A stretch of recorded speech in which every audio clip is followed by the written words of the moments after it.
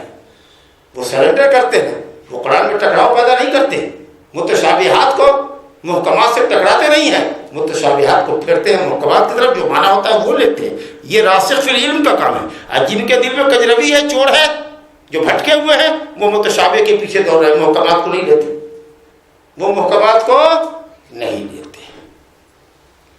اللہ اکبر۔ یہاں پر اکثر سلف کے نزدیک ہے کہ جب قرآن پڑھتے ہیں تو وہ کہتے ہیں وَمَا يَعْلَمُ تَأْوِيلَهُ إِلَّا اللَّهُ، متشابہ کی تعویل کون جانتا ہے، تفسیر کون جانتا ہے؟ اللہ۔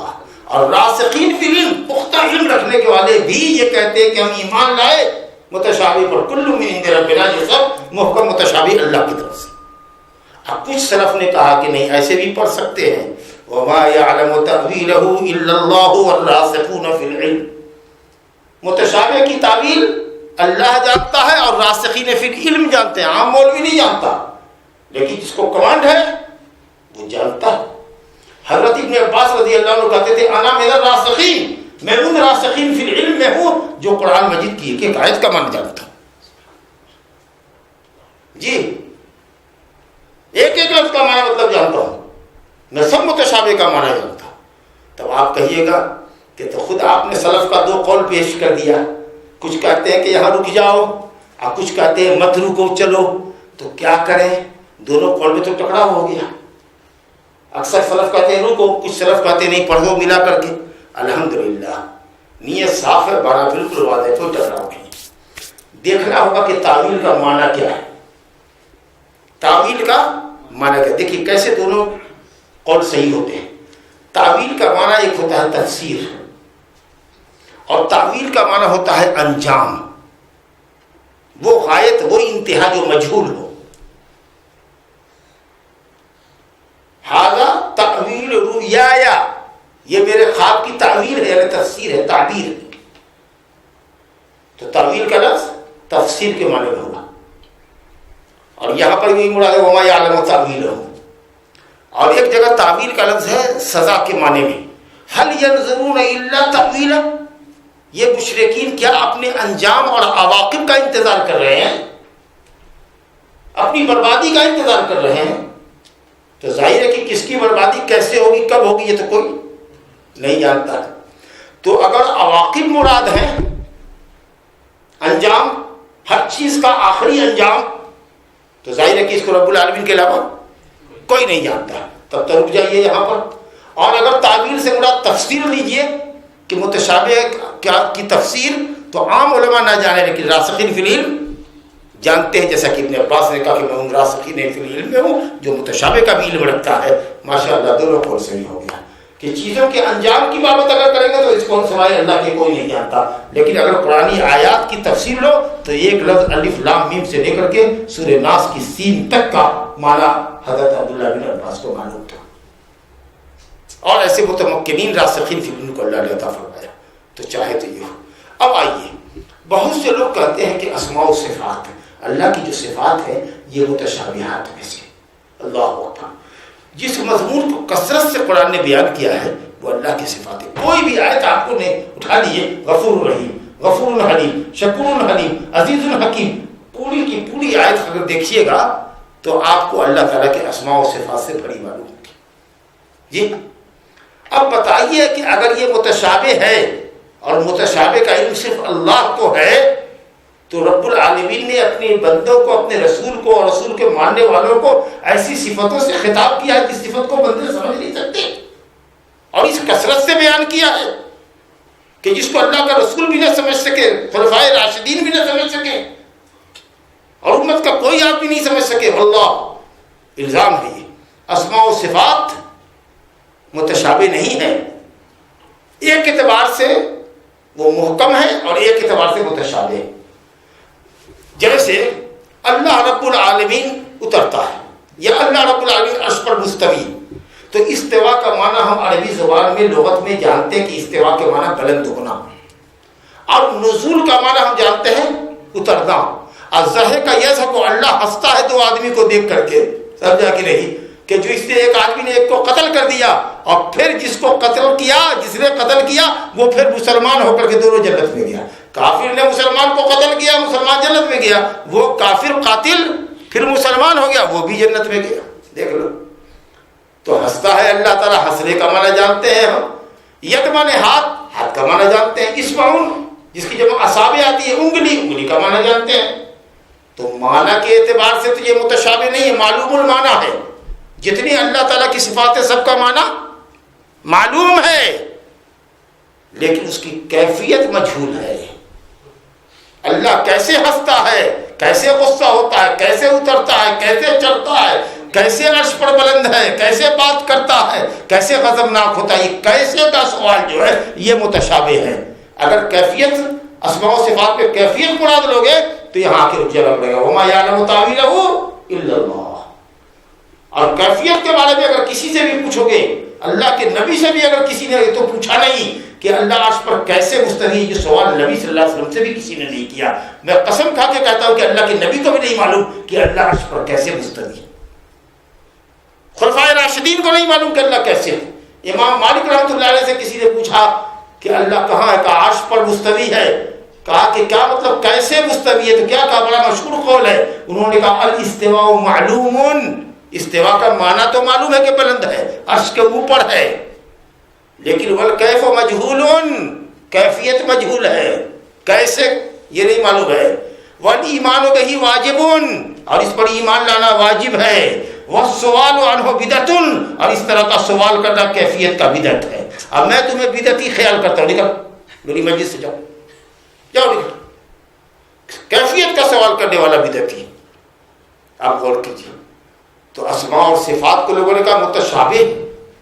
کبھی بھی مت کہیے گا کہ اللہ تعالیٰ کے نام اور صفات جو اس کثرت سے قرآن مجید میں آئے ہیں متشابہ ہیں، کہیے گا متشابہ ہے، متشابہ ہیں یعنی اپنی حقیقت اور کیفیت کے اعتبار سے، لیکن وہ معلوم المعنی ہے، سمجھا کہ نہیں۔ عربی زبان کے اندر قرآن اللہ نے بلسان عربی مبین واضح عربی زبان کے اندر اتارا ہے۔ بتاؤ کون سی صفت قرآن مجید میں جس کا معنی عربی لغت ڈکشنری نہیں دیتی ہے، تو اپنا معنی سمجھتے ہیں اور اس پر ایمان لاتے ہیں۔ کیسے اترتا ہے، کیسے چڑھتا ہے، کیسے ہنستا ہے، کیسے غصہ ہوتا ہے، اس کیسے کا سوال مت کرو۔ اگر کیسے بتا دیں گے تو مخلوق سے مشابہت ہو جائے گی، مخلوق سے مشابہت ہوگی۔ نہ ہم مثال دے سکتے ہیں، نہ کیفیت بتا سکتے ہیں، نہ تشبیہ کر سکتے ہیں، لیکن اس کا یہ مطلب بھی نہیں کہ ہم اس کی صفات کا انکار کر جائیں۔ واضح ہو گئی نا؟ تو آیات کچھ محکمات ہیں اور کچھ متشابہات ہیں۔ تو اگر متشابہ سے مراد قوموں کے انجام کی بات ہو، یا متشابہ سے مراد اللہ تعالیٰ کے آیات صفات کی کیفیت کا علم ہو، تب تو رک جاؤ۔ لا یعلم تاویلہ الا اللہ والراسخون فی العلم یقولون آمنا، سرنڈر کرتے ہیں راسخین کے لیے۔ لیکن اگر تعویل کا معنی تفسیر ہے تو الحمدللہ علماء راسخین پوری آیت کا معنی جانتے ہیں، تو والراسخون فی العلم کو الا اللہ کے ساتھ ملا کر کے پڑھا جا سکتا ہے۔ بہرحال یہاں پر قرآن مجید نے کہا کہ قرآن مجید کی بعض آیات محکمات ہیں اور بعض آیات متشابہات ہیں۔ متشابہ کا معنی سمجھ لیا، جس میں کئی معنی کا ایک سے زیادہ معنی کا احتمال ہو، یا ناسخ اور منسوخ ہو، سمجھا کہ نہیں؟ ہاں، متشابہ کے پیچھے کون پڑتا ہے؟ وہ جس کے دل میں کجی ہوتی ہے۔ جو راسخ فی العلم ہوتے ہیں، جو سچے مومن ہوتے ہیں، وہ متشابہ کو محکم کی طرف پھیرتے ہیں کہ دیکھیں محکم آیت سے کیا کلیریفیکیشن کیا کہاں سے ملے گا، اس کو دیکھتے ہیں، متشابہ کے پیچھے نہیں پڑتے، سمجھا کہ؟ اور جو بھی ہوائے نفس کا متبع پڑے ہیں، جتنے گمراہ فرقے، وہ صرف متشابہات کے پیچھے پڑ کر کے وہاں سے شبہات لیتے ہیں، دلیل نہیں ملتی، شبہات لوگوں کو کنفیوز کرتے ہیں، فتنہ جگاتے ہیں، ملت میں انتشار پیدا کرتے ہیں نت نئی بدعتوں کو لا کر۔ اگر محکم آیات پر عمل کریں اور متشابہ کو محکم پر پیش کر دیں، آیت کو آیت سے ٹکرا رہے ہو، آیت کو آیت سے ٹکرا، آیت کو حدیث سے ٹکرا رہے ہو، گائے کو ٹکرا رہے ہو۔ فقرؤوا ما تیسر من القرآن، قرآن سے جو آسان ہو وہ پڑھو۔ یہ کس کانٹیکسٹ میں کہا گیا؟ رات میں نبی صلی اللہ علیہ وسلم تہجد پڑھتے تھے، پاؤں پھول جاتا تھا، اتنا لمبا لمبا قیام کرتے تھے۔ اللہ نے کہا جتنا آسان ہو اتنا پڑھو. کہہ دیا سورہ فاتحہ ضروری نہیں ہے, کہیں سے بھی پڑھ لیں گے 2-3 آیت ہو جائے گا. حدیث نہیں دیکھا لا صلاۃ لمن لم یقرأ بفاتحۃ الکتاب, اس شخص کی نماز ہی نہیں جس نے سورہ فاتحہ نہیں پڑھا. متفق علیہ روایت ہے, متواتر روایت ہے, اتنے صحابہ نے روایت کی کہ ان کا جھوٹ پر متفق ہونا محال ہے. آپ نے آیت کو حدیث سے کیوں ٹکرا دیا؟ کہتے تھے کہ سورہ فاتحہ مسٹ ہے, اس کے بعد قرآن مجید میں سے جتنا کچھ آسان ہو سکے اتنا پڑھ لو. قرآن کی آیت اور حدیث دونوں میں تکلیف ہو جاتی, ٹکرا دیا. یہ معاملہ ہوتا ہے گڑبڑ.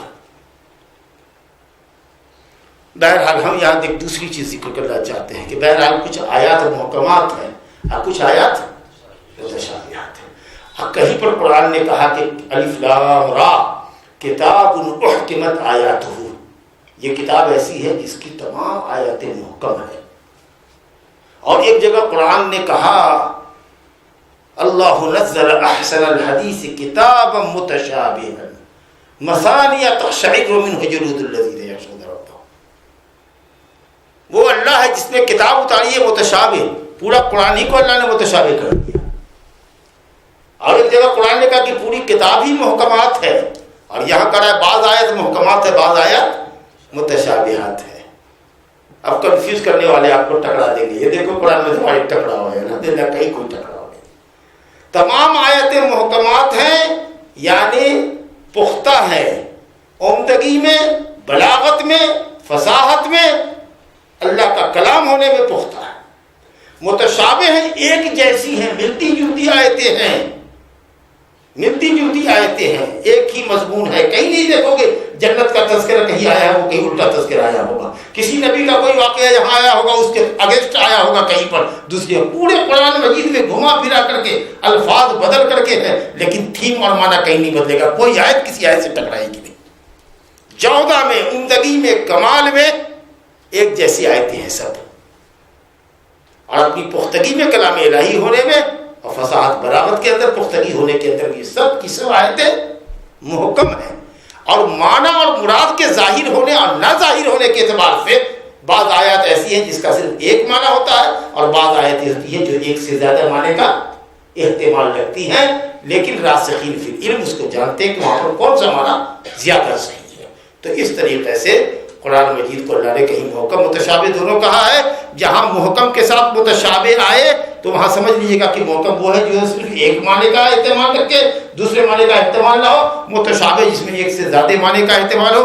جہاں پر صرف محکم آئے وہاں پر قرآن مجید کی پوری آیات پختہ ہے اور اپنی پختگی میں برابر ہے, اور جہاں پر متشابہ آئے تو اپنے مضمون کے اعتبار سے, اپنی جودہ کے اعتبار سے, اپنی عمدگی کے اعتبار سے, اپنی خوبیوں کے اعتبار سے سب آیتیں ایک جیسی دکھتی ہے. لا الہ الا اللہ کہا وما یذکر الا اولو الالباب, اور ان آیتوں سے نصیحت پکڑتے ہیں, نفع حاصل کرتے ہیں کون؟ جو مغز والے ہیں, گودے والے ہیں, جن کے پاس لب ہے, دماغ ہے, جی علم ہے, علم والے, عقل والے نصیحت حاصل کرتے ہیں.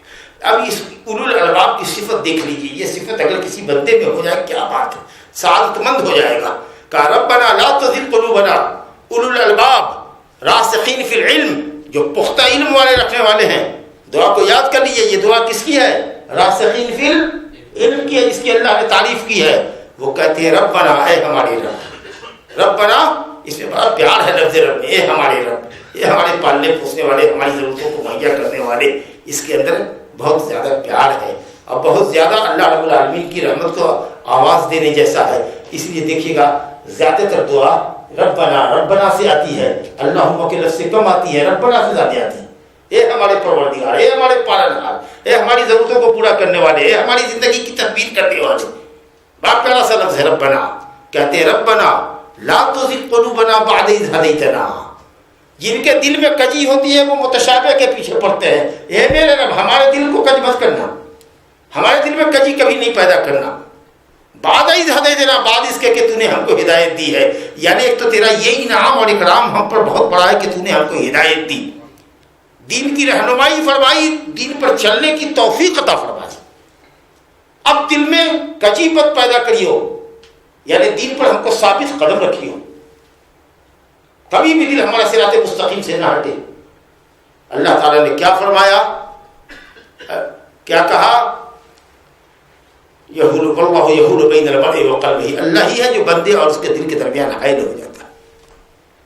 نبی صلی اللہ علیہ وسلم دعا فرماتے تھے اللہم یا مقلب القلوب ثبت قلوبنا علی دینک ثبت قلبی علی دینک وعلی طاعتک۔ حدیث میں ہے ان قلوب العباد بین اصبع الرحمن، رحمان کی دو انگلیوں کے درمیان بندوں کے دل ہے، اللہ اس کو جیسے دل کو چاہتا ہے الٹ پھیر کرتا ہے۔ دعا کرو اللہ تعالیٰ سے کہ اللہ ہمارے دلوں کو اسلام پر جما دے، ثابت قدم رکھ۔ تو یہ راسخین فی العلم کہتے ہیں کہ اللہ تو نے اسلام کی ہدایت دی، قرآن و سنت کی ہدایت دی، قرآن و سنت پر عمل کرنے والا بنایا، تو اے اللہ اسی دین کے اوپر، اسی ہدایت کے اوپر ہمارے قدموں کو جما دے اور ہمارے دل کو اس کے اوپر پختہ کر دے۔ ربنا لا تزغ قلوبنا بعد اذ ہدیتنا، ایک نعمت تو ہے ہدایت، اور دوسری نعمت یہ فرما کہ اس ہدایت کے اوپر اپن کو ہم لوگوں کو ثابت قدم رکھ۔ اللہ اکبر۔ وَهَبْ لَنَا مِن لَّدُنْكَ رَحْمَةً، اور ہمیں اپنی طرف سے رحمت عطا فرما، جس کے ساتھ بھی جو رحمت ہے، جس کو جو توفیق ہے۔ آپ کو یہاں بیٹھنے کی توفیق ہے، یہ قسم اللہ کی، اللہ کا ہدیہ ہے، ہبہ ہے، تحفہ ہے۔ کتنے لوگ چلے گئے وہ اس ہدیہ سے، اللہ کے اس تحفے سے محروم ہو گئے۔ آپ مسجد میں آتے ہیں، یہ اللہ کا ہدیہ ہے، یہ احسان ہے، اور یہ صرف اللہ کا احسان ہے، کسی دوسرے کا احسان نہیں ہے۔ دعا پڑھتے ہیں ہم لوگ کیا کہتے ہیں؟ فَاغْفِرْ لِي مَغْفِرَةً مِّنْ عِنْدِكَ، اپنی طرف سے مغفرت عطا فرما، اپنی طرف سے۔ ہم تو اس لائق نہیں ہیں، تو غفور الرحیم ہے، تو معاف کر دے اپنی طرف سے۔ دیکھیے ہم کسی کا احسان نہیں لے سکتے، ہم تیرا احسان لینا چاہتے ہیں۔ کیا جملے میں خوبصورتی! تو کہتے ہیں یہ راسخین حب لنا من لدنک رحمہ، اپنے پاس سے ہم کو رحمت عطا فرما۔ ہم کسی دوسرے کی رحمت نہیں چاہتے، تیری سے رحمت چاہتے ہیں اور تیری توفیق چاہتے ہیں۔ نیکی اور بھلائی پر گامزن رہنے کے لیے اللہ کی توفیق چاہیے۔ انک انت الوہاب، تو بہت زیادہ کثیر العطا ہے، جس کو جو چاہتا ہے عطا کرتا ہے، جس کو جو چاہتا ہے عطا کرتا ہے۔ وہاب، بہت زیادہ عطیہ اور ہبہ کرنے والا ہے۔ حدیث قدسی ہے، مسلم کی روایت ہے کہ اے لوگو لو ان اولکم یا عبادی لو ان اولکم وآخرکم وانسکم وجنکم قاموا فی صعید واحد فسألونی فأعطیت کل انسان مسألته ما نقص ذلك مما عندی الا كما ينقص المخيط اذا غمس في البحر۔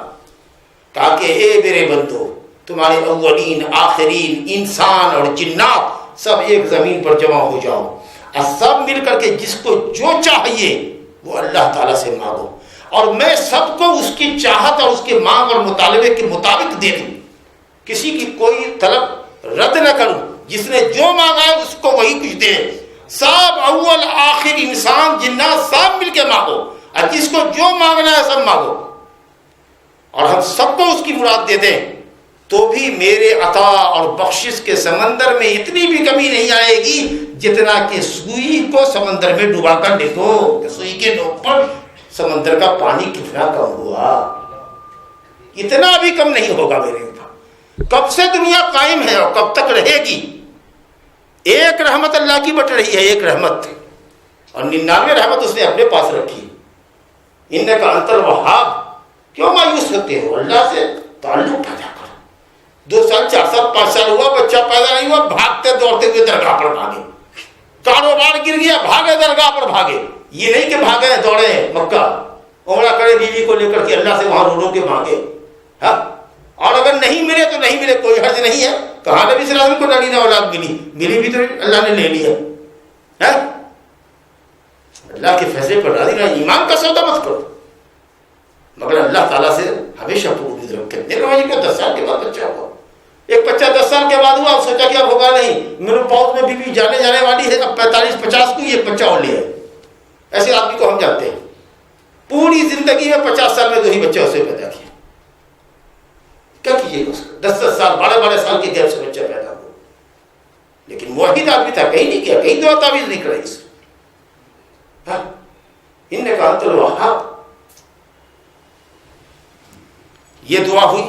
دیکھیے کتنی خوبی ہوئی، راسخ فی العلم، ایک تو علم والے ہیں، دوسری صفت ہوئی کہ راسخ فی العلم ہے، تیسری بات یہ کہ آمنا کل من عند ربنا، اللہ پر ایمان لا کر کے سرنڈر کر رہے ہیں، چوتھی صفت یہ ہے کہ رب تعالیٰ سے دعا کر رہے ہیں جی اور پانچویں صفت یہ کہ ہدایت کی تو ہدایت پر اس کا شکریہ ادا کر رہے ہیں، ہدایت کے بعد ہدایت پر جمے رہنے کی دعا کر رہے ہیں کہ دل میں کوئی کجی نہ آوے ہمارے، اور اللہ سے توفیق مانگ رہے ہیں کہ اللہ اپنی طرف سے رحمت عطا فرما، یعنی کار خیر کی توفیق عطا فرما۔ انک انت الوہاب، یہ 6 6 7 7 صفت، اور 7ویں صفت یہاں ہے ربنا انک جامع الناس لیوم لا ریب فیہ، اے ہمارے رب تو لوگوں کو اس دن کے لیے جمع کرنے والا ہے جس دن میں کوئی شک نہیں ہے، یعنی قیامت کے دن تمام لوگوں کو جمع کرے گا، یعنی راسخین فی العلم کا علم اور ایمان یقین کس پر ہے؟ قیامت کے اوپر، اور قیامت پر یقین ہونے کی وجہ سے ہی وہ محکمات اور متشابہات پر ایمان رکھتے ہیں اور کجروی نہیں کرتے اور لوگوں میں فتنہ نہیں جگاتے اور نئے نئے فرقے اور نئے نئے عقائد کو لوگوں کے درمیان رائج نہیں کرتے، قرآن اور سنت کی راہ پر مضبوطی سے گامزن رہتے ہیں، کیونکہ اللہ کے پاس جانا ہے، حساب دینا۔ یہ مولوی اتنے فساد بہرانے والے اور لوگوں کو فرقوں میں بانٹنے والے، جی اپنے اپنے مفاد کے لیے، اپنی اپنی سیادت اور قیادت اور کرسی کے لیے لوگوں کو بٹوانے والے مولوی، ان کو اللہ سے ڈرنا چاہیے کہ یہ کیا قیامت کے دن اللہ کے سامنے نہیں جائیں گے؟ یہ راسخین فی العلم کی دعا ہے کہ وہ اس لیے یہ سارا کچھ کرتے ہیں اور محکمات پر عمل کرتے ہیں اور لوگوں کو دین متین پر لاتے ہیں، صراط مستقیم پر قائم رہتے ہیں، صراط مستقیم پر قائم ہونے کی اللہ تعالیٰ سے دعا کرتے ہیں، اس لیے کہ ان کا ایمان ہے کہ ہم رب العالمین کے یہاں قیامت کے دن حاضر ہونا ہے اور اپنا کیے کرائے کا حساب و کتاب دینا ہے۔ ربنا انک جامع الناس لیوم لا ریب فیہ ان اللہ لا یخلف المیعاد، بے شک اللہ تعالیٰ وعدہ خلافی نہیں کرتا۔ اللہ سبحانہ و تعالیٰ سے دعا ہے کہ وہ ہمیں علم والا بنائے اور دین متین پر، کتاب و سنت کے واضح طریقے پر، صراط مستقیم پر اللہ تعالیٰ گامزن رکھے۔ انہ تعالیٰ سمیع مجیب، صلی اللہ علیہ وسلم محمد و علیہ وسلم۔